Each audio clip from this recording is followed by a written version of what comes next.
안녕하세요. 이것이 수학이다 박경민 부원장입니다. 얼마 전 올해 첫 시험인 중간고사가 끝났죠. 행복도 잠시, 안타깝게도 우리는 바로 기말고사 대비를 해야 되는데요.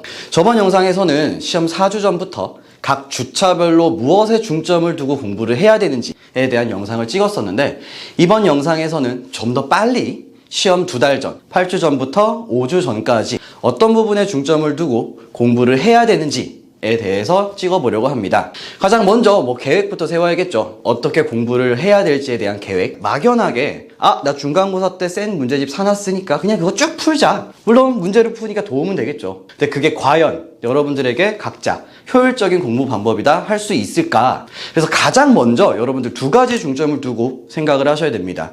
개념과 문제풀이 수준. 내가 어느 정도의 개념을 이해를 하고 있는지, 나의 문제풀이 수준이 어느 정도 되는지 자신에 대해서 명확하게 판단하고 진단한 후 공부 계획을 세워주셔야 됩니다. 자, 그럼 2가지 중에 첫 번째, 자신이 개념에 대해서 얼마나 잘 이해하고 있는지 체크하셔야 됩니다. 쌤이 이러이러하다, 이건 이렇게 풀면 돼.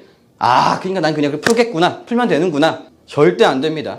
결론만 기억하지 마세요. 왜 그러한 개념들을 가져다 썼는지 그 이유에 대한 명확한 이해가 필요합니다.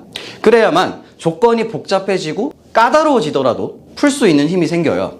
쉬운 예를 들어볼게요. 2차 부등식, 모든 실수 x에 대해 상상 0보다 크다. 대부분의 문제들 판별식을 이용해서 풀죠. 근데 판별식은 방정식의 개념인데 왜 부등식에서 쓰냐? 함수, 그래프 사이의 위치관계. 좌변의 2차 함수 그래프가 우변의 x축보다 항상 위에 있어야 되네. 그러면 교점이 없네? 실근이 없는 거네.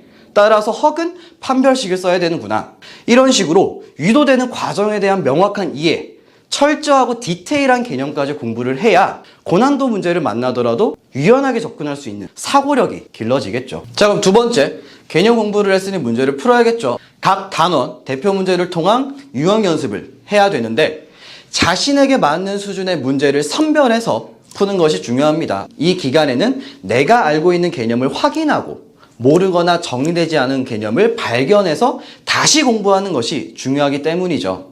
개념과 대표 문제들은 세트이기 때문에 내가 몰랐던 개념 확인하고 다시 공부하고 이 과정을 반복하는 것이, 그래서 모든 것을 다 채우는 것이 이 기간의 가장 핵심 포인트라고 할 수 있겠습니다. 그럼 나에게 맞는 수준의 문제는 무엇이냐? 대략 70% 정답률을 갖는 문제집, 그 문제집이 가장 효과적이다 할 수 있겠습니다.